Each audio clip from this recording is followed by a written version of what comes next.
The following program contains adult themes. Some scenes may be too intense for some viewers. Viewer discretion is advised.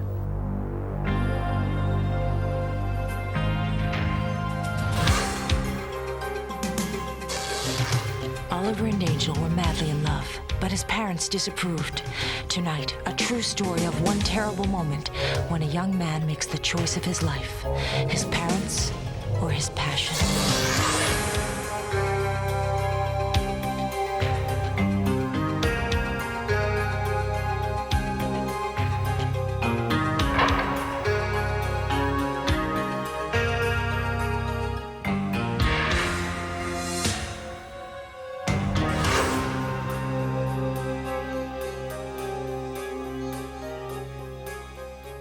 Carlene was the first person that Oliver had ever truly loved with everything in him, and now his parents were going to take her away from him.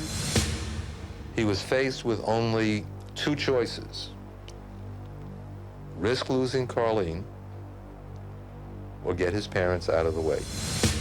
He picked the time, the place, the weapon, who would be present, how he would try and get away with it. In retrospect, I believe Oliver thought he was going to outsmart everybody. And that end result was the reason for the double murder. You know, time's still going by and I'm panicking. I'm like having a warfare between my mind and heart if I want to kill him. On September 25th, 1988, Oliver Petrovich murdered his parents in their Long Island home. Why?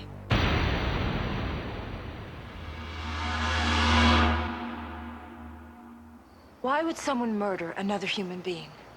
Could they do it out of love? Tonight, we'll try to grasp not only what happened in the case of a young man who killed his own parents, but why it happened. What went through the mind of the murderer? What dramatic events led up to the shooting? Why did he feel he had to kill? I'm Theresa Saldana, and this is Confessions of Crime. With the aid of an extraordinary videotape of the murderer's actual interrogation by the police, we're about to embark on a unique voyage into the mind of a criminal called Oliver Petrovich, into the passion, the love, and the hate that enabled him to kill. Here tonight, we will peel back the layers from Oliver Petrovich's crime to reveal what began as a love story of young Oliver for his girlfriend Carlene, the woman Oliver called Angel. Angel's voice and likeness have been disguised for this program. He wasn't cute or anything, you know. He wasn't cute, and he just wasn't my type. I hated the way he dressed. When I looked over there, I was like, oh, no, never. Oliver first met Carlene in a mall in New Rochelle. She was working at a discount beauty supply store. She was on a lunch break, and Oliver was in the mall, cruising the mall, and he spotted her. He liked her looks, so basically he picked her up. He kept running in front of me, you know? And then he said, can I have your number? I said, no, I never give my number out, you know? And I don't know why, but I just gave him my number. Oliver was the nicest man she had ever met. He was kind, he was gentle. They had fun together, they had great sex together, and they needed each other. So she depended on Oliver for everything. And Oliver was totally obsessed with Carlene. He was in love with her. He wanted to marry her. He told me on multiple occasions that he loved Carlene and he fully intended to marry her. Because Oliver's parents disapproved of the interracial love affair between their son and Carlene, Oliver sneaked his girlfriend into the family house every night for more than 4 months. For hours at a time, Carlene hid in a closet. So then, like, I sneaked her in. And that night, the first night, we had a lot of bags with her clothes and stuff. So I sneaked her upstairs, and then I explained to her, my father, my mother and my father, they're like extremely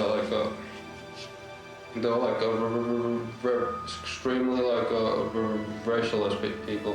He said, well, you could stay with me, but you can't let my father see you. He doesn't like black people in the house. He's afraid that she would set me up, bring black people there to rob the house and kill me and my mother and my father. One day his father came upstairs and he started checking everything, you know, but he didn't go in the closet, and I was just standing right there in the closet, and if he opened the door, he could see. And then he told Oliver, he said, I'm going to start coming up here and checking over because something is wrong, you know, something is going on. I didn't believe it. I was like, I had heard it from Oliver, and he confided me and said, yeah, I have to be hiding her in closets. For 5 or 6 months, we've been talking to each other in a low voice, like really low. She hid in your closet? She in the closet, yeah. She's really a skinny, small girl. Like, she could like hide in a space about only from the books to the wall about that much. I mean, as wide as a chair is. For Carlene, Oliver was her lifeline. Once she moved in with him, he provided her with all of her basic needs. He was her food, her clothing, and her shelter. He gave her money every day when he left for work, and she basically lived off of Oliver. She loved him. She didn't want to leave. I think that's what it was all about. She cared a lot about him, because she could have gone back home. Yeah, she could have. But she wanted to stick to it, stick by him. Yes, I loved him. That's why I put up with it. I mean, one day I would never have to go through that again. In a moment, we'll see how Oliver and Angel's love affair ended in murder.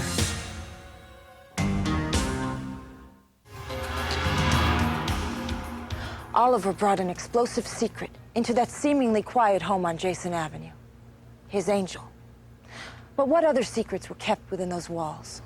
What hints were there that a family described by neighbors as sober and hardworking could explode into violence?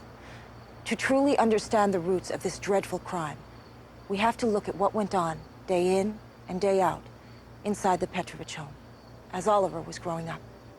Interior of the house was museum-like. The house was as neat as any house I've ever been in. Almost neat to a fetish, and it was something that we all felt immediately upon walking in. You could eat off the floors. It was so clean. There was not a thing out of place, and it was so unusual. I mean, everybody is neat, or you try to be neat, but this was beyond being neat. This was something that we all looked at and just couldn't understand. What kind of people live this type of life? What struck me the most was Oliver's bedroom, which is upstairs on the second floor. And as soon as I walked into the bedroom, the first thought in my mind was I was in a cold motel room off of a deserted highway. There was nothing indicative to me of a happy-go-lucky, normal 23-year-old. He was like a stranger within his own home. When Oliver was about 12, his father took all his toys away. He had come home with a bad report card, and his father's answer was, nope, no toys. He took away his comic books, his toy cars. In one fell swoop, he came into the room and wiped out every child possession that Oliver had ever had. He was an individual who did not receive any sort of support, any sort of caring or affection from those that counted the most, and I think that would be his mother and father. I don't think that he looked at his father as somebody who would possibly change. He just couldn't understand why his father wouldn't accept him, why his father disapproved of him, why his father would torment him. He loved his father, and especially his mother, and his parents didn't want him to ever leave home. His parents were a major obstacle to his planned life with Carlene, and that end result was the reason for the double murder. He spoke of his parents, even as we were speaking, in background information, as being racist.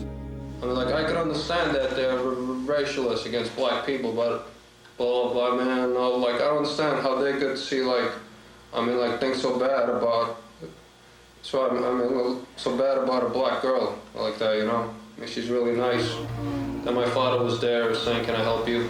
Then he yelled with his big voice, like, get out of here, you son of a bitch. You come in here again, I'm gonna shoot you and her. Don't bring no blacks here. Go to Harlem or to Africa where they belong and where you're supposed to be too. His mother spit on the ground and said, I don't want that nigger in my house, let her go. I don't care if she's on the street and she dies. And her father is, that day his father was swearing, if you ever bring her back here, I'm going to kill her, which she tried to do before. There was one time where Oliver's father came to Oliver and said, I'm going to catch that nigger, and I better tell you what I did. I just put acid in the shower, because if you brought her up, I was going to catch her. She was going to go into that shower and she would burn her feet and scream out, and then I'd be able to come in and kill her.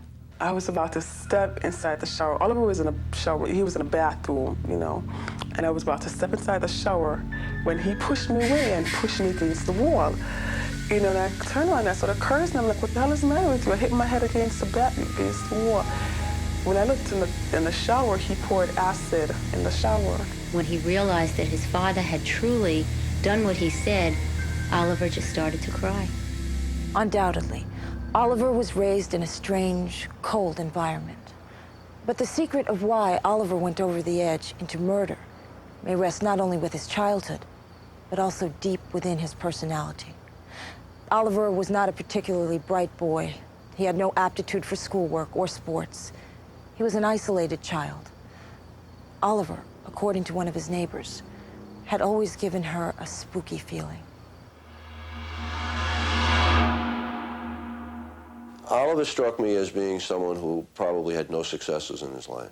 A loner, almost, and not derogatorily meant, but like a sad sack type person. He would come home from work. She would climb out a window because his parents didn't know that she was there. And he would ride around all night long. They'd go to fast food restaurants. He had no other friends, nobody else to deal with. Oliver has always been very lonely. Even as a child, he never had friends.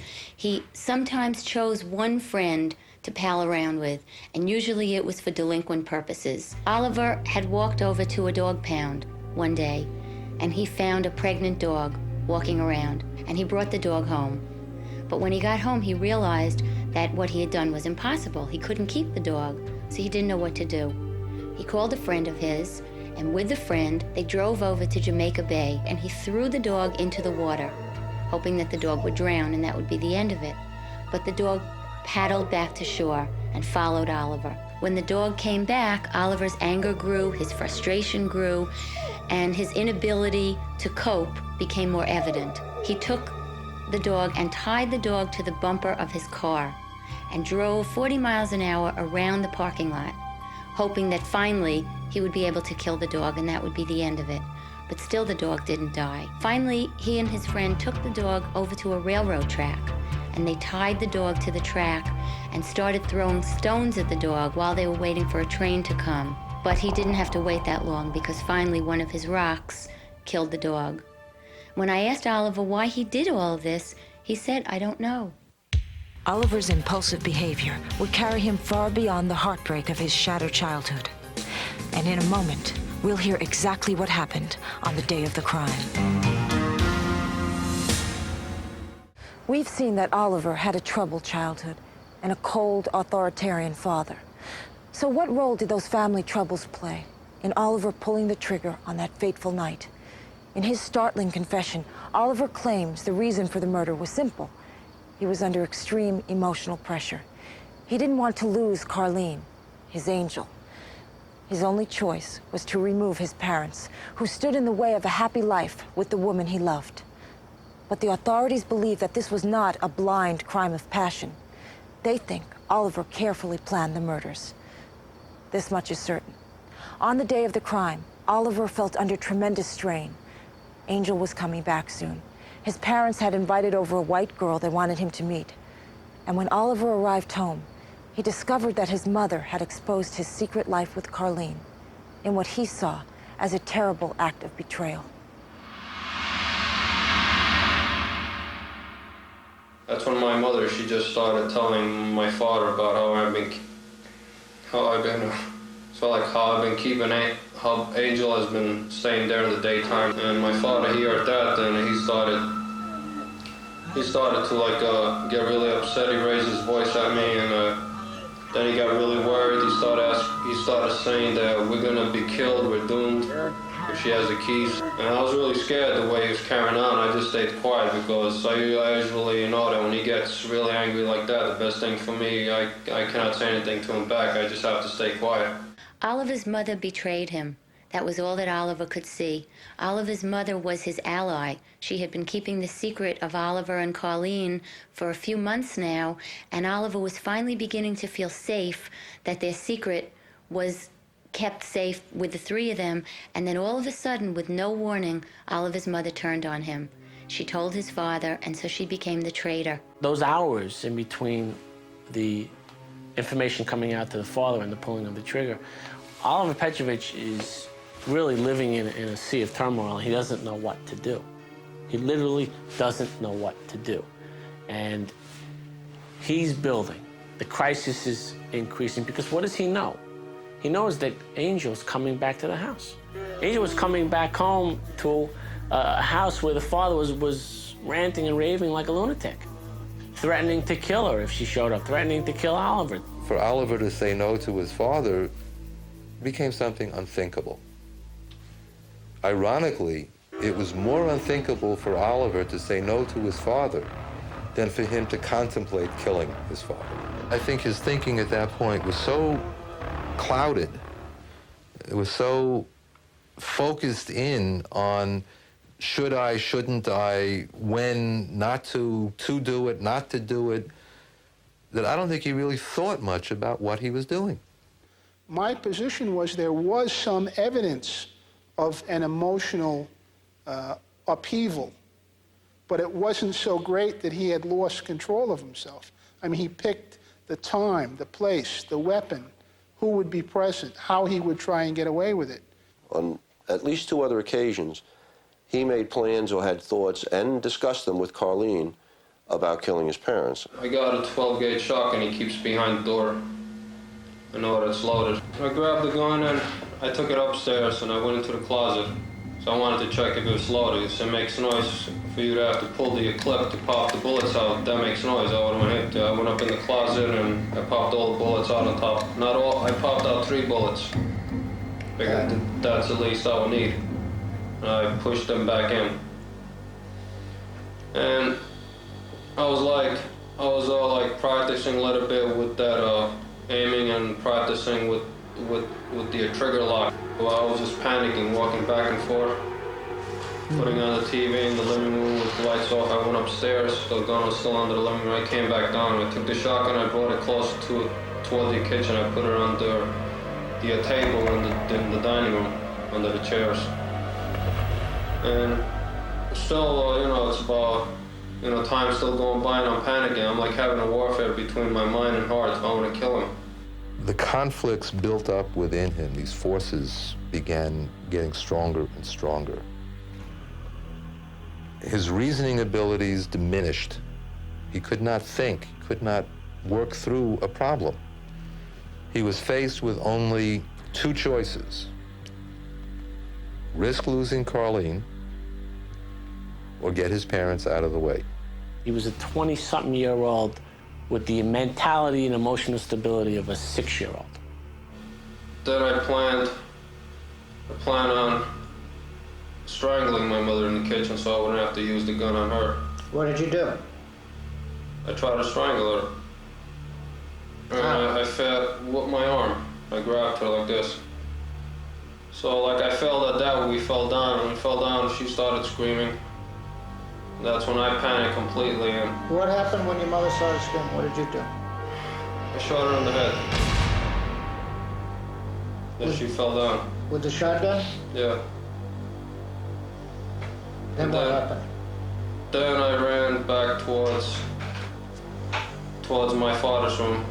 He, like after she screamed, I heard him scream, then I shot her in the head, then I ran into his bedroom, and I found him turning behind the door, trying to grab the shotgun, and if he was trying to close the door actually, and I shot him, I got the first shot in the stomach, and that's when he yelled and he fell down, and I quickly got in, I moved the door away, I closed the door out of the way, and then I fired a second shot at his head.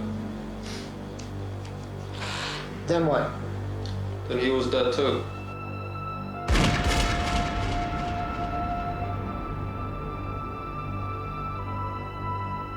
From prison, Oliver wrote his father a letter. which he mailed, which I had seen a copy of, apologizing to his father for all the terrible things that he had done, having his car in the driveway, leaking oil in the driveway, and begged his father to please come get him out of prison, and he promised he would be a better son, and he would come to the Flushing apartment and help him more on Saturdays. When Oliver mailed that letter, I truly believe that he thought his father would get it. So I don't think he understood that the momentary act of killing his parents would be a forever thing. I thought I was doing the right thing. I know right now I didn't do the right thing, so I know if I didn't kill my parents, I would be with Angel right now upstairs. I'm sure I would still been able to think of a way to sneak her up, even without my mother and father knowing. I think Oliver just didn't have a chance. He was a child who grew up in a very lonely, detached atmosphere at home. He was beaten by his father. He craved his father's love, but he couldn't get it. And yet there are many children who grow up in homes like that, and they don't grow up and murder their parents. I still love him. And I always will, and I don't think I'd ever love anybody. I mean, if later on in life I might get married, but I would never, he would always be the first person that I ever, that I ever loved. The jury at Oliver's trial felt there was enough evidence to suggest he not only knew right from wrong, knew what he was doing, but that he premeditated the murder of his parents. In spite of Oliver's disturbed adolescence and our natural tendency to think that a life like that must leave its scars, Oliver had committed a callous act of violence. Tonight, we have gone inside the mind of Oliver Petrovich to try and understand what made him kill, in the hope that these insights can offer a way in which we all can recognize the seeds of murder. And by doing so, perhaps we can find the strength and the awareness to stop something as senseless as these killings from happening again. Oliver Petrovich has been sentenced to 50 years in prison, where he will have time to reflect upon his acts. I'm Theresa Saldana. Join me again next week for another extraordinary journey into the criminal mind on Confessions of Crime.